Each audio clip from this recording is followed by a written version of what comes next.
जय हिंद बच्चों, स्वागत है आप सभी का हमारे YouTube channel SR education logic में। अध्याय 4 का उदाहरण नंबर 12 देखना है। देखिए, इसको थोड़ा सा लोग ना कठिन मानते हैं, या कि जो हमारे बच्चे होते हैं वो थोड़ा सा इनको कठिन मानते हैं कि ज़्यादा कठिन है और इसको पढ़ते नहीं हैं और ये एग्जाम में आता है और उनसे नहीं आ पाता है। देखिए, बहुत ही ट्रिकली क्वेश्चन है, थोड़ा समझ लेते हैं इसको। तो हम पहले क्वेश्चन को एक बार पढ़ेंगे। क्वेश्चन कह रहा है कि एक ऐसे आयताकार पार्क को बनाना है, ठीक है ना। सबसे पहले आपको क्या करना है, एक आयताकार पार्क यहीं पास बना लो। एक लाइन हमने पढ़ा, हम इसका हल भी स्टार्ट कर देते हैं समझने के लिए, तो समझते समझते हम इसको लगा भी लेंगे। पहली लाइन है, एक ऐसे आयताकार पार्क को बनाना है। तो पहले आप एक काम करो, एक बना दो आयताकार पार्क, ठीक है। देखिए, इस तरह के क्वेश्चनों को ना सबसे पहले हमें आकृति के माध्यम से समझना होता है। ये हमारा एक बन गया आयताकार पार्क, ठीक है ना। फिर बोल रहा है कि जिसकी चौड़ाई उसकी लंबाई से 3 मीटर कम हो। तो एक काम करते हैं, ये वाली भुजा तो आपको पता है कि ये हमारी क्या होगी, चौड़ाई होगी, और ये जो भुजा बड़ी है वो क्या होगी, लंबाई होगी। तो बोल रहा है कि जिसकी चौड़ाई इसकी लंबाई से 3 मीटर कम हो। तो हम लंबाई को मान लेते हैं x। देखिए, जो अज्ञात राशियां होती है उसको हम चर रूप में मानते हैं, तो लंबाई को हमने माना x, ठीक है। अब बोल रहा है कि चौड़ाई इसकी लंबाई से 3 मीटर कम है, तो जब हमारी लंबाई x है तो इसकी जो चौड़ाई हो जाएगी, तो चौड़ाई क्या हो जाएगी, इसकी चौड़ाई हो जाएगी x-3, ठीक है। तो इस प्रकार से हमने यहाँ पास इसको व्यक्त कर दिया कि जो हमारी क्या है, ये x लंबाई, ठीक है, और चौड़ाई क्या हो गई हमारी x-3। यदि आप इस तरह से करना चाहते हो तो ये भी ठीक है। यदि आपने मान लो कि इसको यक्स माना है, ये क्या है, ये है हमारी चौड़ाई, तो चौड़ाई को हमने क्या माना, x माना। ध्यान पूर्वक समझिएगा, दो ऑप्शन हैं। चाहो तो आप क्या कर सकते हो, लंबाई को x ले सकते हो और चौड़ाई को क्या कर दोगे, x-3 कर दोगे। यदि आपको ये नहीं करना है तो दूसरा ऑप्शन देखो, आपने क्या किया, चौड़ाई को मान लिया x। अब बोल रहा है कि जिसकी चौड़ाई उसकी लंबाई से 3 सेंटीमीटर या 3 मीटर कम है, तो जो लंबाई होगी वो 3 मीटर क्या होगी, चौड़ाई से अधिक होगी। तो चौड़ाई इसमें दूसरे ऑप्शन में क्या हो जाएगी, x+3 हो जाएगी, ठीक है। तो चाहो तो आप ये पहले वाले ऑप्शन को ले सकते हो, चाहो तो दूसरे वाले ऑप्शन को ले सकते हो, ये आपकी चॉइस है।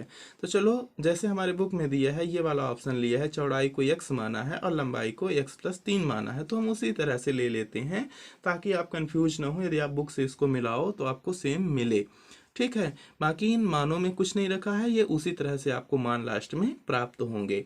अब इसके बाद देखो आगे क्या बोल रहा है, इसका क्षेत्रफल पहले से निर्मित समद्विबाहु त्रिभुजाकार पार्क जिसका आधार आयताकार पार्क की चौड़ाई के बराबर, ठीक है ना। देखो, इसी के ऊपर, यानी चाहे आप इधर ऊपर की ओर ले लो चाहे नीचे की ओर ले लो, एक समद्विबाहु त्रिभुज। तो समद्विबाहु त्रिभुज में तो आपको पता है कि इसकी दो भुजाएं आपस में कैसी होती हैं, बराबर होती हैं, ठीक है। तो एक समद्विबाहु त्रिभुजाकार पार्क बना है जिसका आधार इसकी चौड़ाई के बराबर है। तो चौड़ाई हमने क्या लिया है, यहाँ x लिया है चौड़ाई।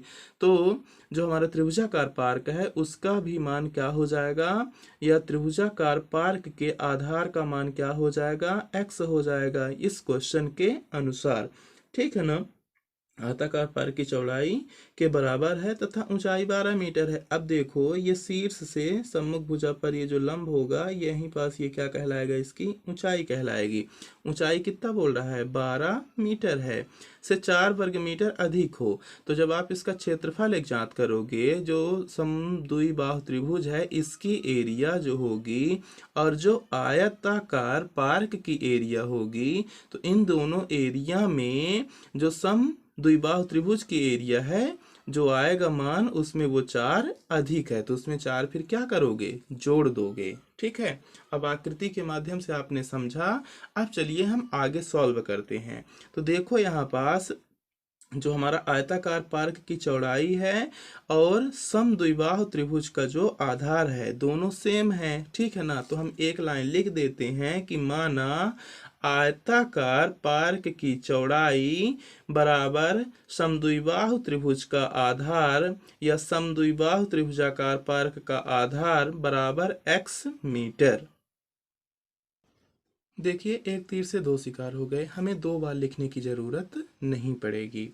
अब आयताकार पार्क की चौड़ाई हो गई, अब आयताकार पार्क की क्या लिख देंगे, लंबाई। तो लंबाई हमने ये दूसरा ऑप्शन सेलेक्ट किया था ना, तो ये क्या हो जाएगी x+3, तो लिख देंगे तथा आयताकार पार्क की लंबाई बराबर x+3। अब चले आते हैं प्रश्नानुसार में। जैसे हमारा प्रश्न कह रहा है, लिखने की जरूरत वैसे नहीं है तो नहीं लिखते हैं, कोई दिक्कत नहीं है। अब चलो हम लिखते हैं आयताकार पार्क का क्षेत्रफल, ठीक है ना। तो आयत का क्षेत्रफल बराबर क्या होता है, लंबाई गुणे चौड़ाई। तो वही चीज कर देते हैं, आयताकार पार्क का क्षेत्रफल बराबर लंबाई गुणे चौड़ाई। तो देखिए लंबाई की वैल्यू क्या है, x+3 है, तो यहाँ पास हमने लिखा x+3 और इंटू चौड़ाई की वैल्यू क्या है, तो चौड़ाई की वैल्यू है x, तो बराबर x+3 का गुणा x से होगा तो x का गुणा x से तो हो जाएगा x का स्क्वायर, और x का गुणा 3 से होगा तो +3x। देखो आयताकार पार्क का क्षेत्रफल कितना आया, x² + 3x। अब इसी प्रकार से ये समद्विबाहु त्रिभुज का क्षेत्रफल ज्ञात करेंगे। तो आपको पता होना चाहिए समद्विबाहु त्रिभुज का क्षेत्रफल बराबर होता है 1/2 गुणे आधार गुणे ऊंचाई। तो देखिए ये हो गया हमारा 1/2 गुणे, देखो त्रिभुजाकार पार्क का आधार क्या है, x मीटर, तो हो जाएगा x गुणे ऊंचाई, हमारे क्वेश्चन में दिया है ऊंचाई 12 मीटर, तो यहाँ पास गुणे हमने क्या कर दिया, 12 कर दिया, ठीक है। अब इसके बाद आगे सॉल्व करते हैं इसको। तो देखिए इनका आपस में हो जाएगा गुणा, तो देखो ये 2 यहाँ बटे में है, यहाँ ये 12 गुणे में है, तो 2 1 का 2 और 2 छक्का 12, कट गया ना। अब 6 का गुणा हो जाएगा x से, तो कितना आ जाएगा 6x। फिर देखो हमारे क्वेश्चन में यहाँ पास कह रहा था कि जो हमारा क्षेत्रफल आएगा तो ये 6x आ गया, फिर बोल रहा है 4 वर्ग मीटर अधिक है, तो 6x में क्या करेंगे, 4 को जोड़ देंगे, इसलिए कहलाएगा कि समद्विबाहु त्रिभुज का क्षेत्रफल बराबर 6x+4। अब ये ना परेशान हो जाना कि ये 4 कहाँ से आया, ये हमारे क्वेश्चन के अनुसार यहाँ बोल रहा है ना कि 4 वर्ग मीटर अधिक है, इसीलिए हम समद्विबाहु त्रिभुज के क्षेत्रफल में 4 को जोड़ दिए हैं, यानी ऐड कर दिए हैं। अब क्या करना है आगे क्वेश्चन में कि आयताकार पार्क का क्षेत्रफल जो है और जो समद्विबाहु त्रिभुज का क्षेत्रफल है, इन दोनों की आपस में कर देनी है हमको तुलना। तो यहाँ पास एक लाइन लिखेंगे, आयताकार पार्क का क्षेत्रफल बराबर समद्विबाहु त्रिभुज का क्षेत्रफल। तो चलिए दोनों मानों को उठाकर रख देते हैं। देखो आयताकार पार्क का क्षेत्रफल x² + 3x है, तो यहाँ हो जाएगा x² + 3x बराबर समद्विबाहु त्रिभुज का क्षेत्रफल ये है आपका 6x+4। देखो समीकरण टाइप का हो गया, बीच में समीकरण का चिन्ह लग गया, इसको सॉल्व कर देते हैं। इन सभी मानों को उठा करके ना सीधे ये LHS हो गया, ये RHS, तो RHS से उठा करके LHS मिलाओ और इक्वल में कर दो 0, सबसे इजी वर्क।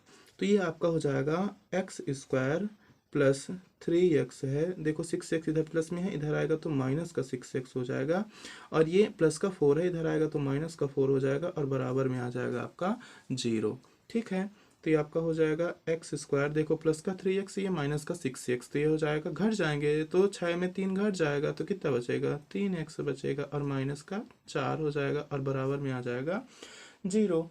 अब क्या करेंगे, देखो ये हमारा द्विघाती समीकरण बन गया ना, तो अब यहाँ a की वैल्यू लिखेंगे, तो a बराबर, देखो यहाँ x² का गुणा कितना है, 1 है, तो a बराबर हो जाएगा 1। अब b बराबर कितना हो जाएगा, b बराबर यहाँ देखो -3 है, c बराबर कितना है, तो देखो c बराबर यहाँ है -4, तो यहाँ पास -4 लिख देना है। अब इसके बाद हमारा जो द्विघाती सूत्र होता है, ठीक है ना, तो उसी की सहायता से इसमें हम मूल ज्ञात करेंगे। तो अब ये तो आपको पता होना चाहिए कि हमारा जो सूत्र होता है वो x बराबर -b ± √b² - 4ac/2a होता है। तो चलिए इसी सूत्र में हम इन मानों को रख देंगे, तो x का मान हमें प्राप्त हो जाएगा। तो देखो माइनस का चिन्ह हमें एक सूत्र से मिल गया, ध्यान रखना, एक माइनस का चिन्ह सूत्र से, और फिर b का मान -3, तो यहाँ -3, इसलिए 2 बार माइनस का चिन्ह लग गया, फिर प्लस माइनस, फिर √b², तो b की वैल्यू है -3, तो -3 का हो गया स्क्वायर, फिर -4ac, तो 4 × a की वैल्यू है 1, और c की वैल्यू है -4। इस रूट को आगे तक बढ़ा देंगे। अब इसके बाद ये आपका हो गया अपान, अपान में है 2a, तो 2 इंटू a की वैल्यू है 1, तो यहाँ हमको लिखना होगा 1। ठीक है, अब देखो इक्वल, ये दोनों माइनस माइनस में है, दोनों का गुणा होगा तो माइनस माइनस कितना हो जाएगा, प्लस हो जाएगा। फिर ये प्लस माइनस है, फिर है आपका अंडर रूट, क्या है, -3 का होल स्क्वायर। तो देखो -3 का स्क्वायर, मैं यहीं पास थोड़ा रफ कर दे रहा हूँ, वैसे फेयर में रफ करना नहीं चाहिए, बट आप लोग रफ में ही रफ करना। देखो तो -3 का है स्क्वायर, तो ये हो जाएगा बराबर -3 गुणे -3, तो माइनस माइनस प्लस, और 3 त्रिकाई 9, तो इसकी जो वैल्यू होगी वो कितनी आ जाएगी, 9 आ जाएगी, और किस में आएगी, प्लस में आएगी। ठीक है, अब देखो ये माइनस का 4, ये प्लस का 1, तो माइनस प्लस, -4 एक कम 4, देखो यहाँ -4 आया, और ये -4, तो माइनस माइनस प्लस, और 4 चौको 16। ठीक है, और अपान में कितना है, 2 है, तो 2 एक कम 2 हो गया। अब इसके बाद आगे क्या होगा, ये 16 में 9 जुड़ जाएगा, तो इसको चलो जोड़ देते हैं। ये आपका हो जाएगा बराबर 3 प्लस माइनस 16 में 9 जुड़ गया, तो 16 9 होता है 25, और बटे में आ गया 2। अब देखो प्लस माइनस 2 चिन्ह है, तो एक बार प्लस चिन्ह लेंगे, एक बार माइनस चिन्ह, तो एक बार यहाँ लिख देंगे प्लस चिन्ह लेने पर, तो ये आपका हो जाएगा x बराबर 3 धन अंडर रूट 25। देखो हमेशा बटे का चिन्ह बराबर के सामने लगाया करना ऐसे, और बटे में हो जाएगा 2। अब इसके बाद ये आगे आ जाएगा, देखो 25 या अंडर रूट 25 का मान आपको पता होगा 5 होता है, तो ये x बराबर 3 धन 5 हो जाएगा बटे 2, तो ये x बराबर 5 3 8 बटे 2। अब आपको पता है 4 दूना 8 या 2 चौको 8, तो यहाँ x बराबर आपको कितना मिल गया, 4 मिल गया। अब इसी प्रकार एक बार क्या करेंगे, माइनस चिन्ह लेने पर, तो माइनस चिन्ह लेंगे जब हम, तो ये x बराबर 3 माइनस अंडर रूट 25 बटे में आ जाएगा 2, तो बराबर 3 माइनस 5 बटे 2। अब देखो 5 में 3 क्या होगा, घट जाएगा, तो ये मान किस में आएगा, माइनस में, क्योंकि माइनस वाला मान ज़्यादा है ना, तो यहाँ पास हमें मिलेगा बराबर -2। भाई 5 में 3 घट गया, तो -2 बटे 2। अब 2 से 2 ये आपका क्या हो जाएगा, कैंसिल, तो यहाँ मिलेगा हमें x बराबर -1। अब आपको पता है कि इसमें माइनस मान तो लिया नहीं जाता, तो यहाँ लिखेंगे ऋणात्मक मान छोड़ने पर, इसलिए x बराबर क्या होगा, 4 होगा। तो अब आपको पता है कि यक्स क्या है, देखो यहाँ यक्स क्या है, यक्स है आयताकार पार्क की चौड़ाई और त्रिभुजाकार पार्क का आधार, क्या है, x है, तो कितना आया, 4 आया। अब इसके बाद हमारा क्वेश्चन क्या बोला है, इसमें ज्ञात करने के लिए हमारा क्वेश्चन बोला है कि आयताकार पार्क की लंबाई और चौड़ाई ज्ञात कीजिए। ठीक है, तो हमें सिर्फ इस आयताकार पार्क की लंबाई और चौड़ाई को ज्ञात कर देना है। तो आपने देखा कि आयताकार पार्क की जो चौड़ाई थी वो कितनी है, x है। ठीक है, तो x बराबर कितना आ गया, 4, तो यहाँ लिखेंगे अतः आयताकार पार्क की चौड़ाई बराबर 4 मीटर। अब इसके बाद लिखना है लंबाई, तो लिख देंगे वह लंबाई बराबर, यह लंबाई x प्लस कितना था, 3 था, तो लिखेंगे लंबाई x प्लस 3 बराबर, तो 4 प्लस 3 कर देंगे, कितना आ जाएगा, 7 आ जाएगा। तो देखो x की वैल्यू हो गई 4 धन 3, ठीक है ना, तो 4 3 7 मीटर। अब निष्कर्ष लिख देंगे कि अतः आयताकार पार्क की लंबाई 7 मीटर व चौड़ाई 4 मीटर है। इस प्रकार से ये क्वेश्चन आपका सॉल्व हो जाता है। धन्यवाद बच्चों।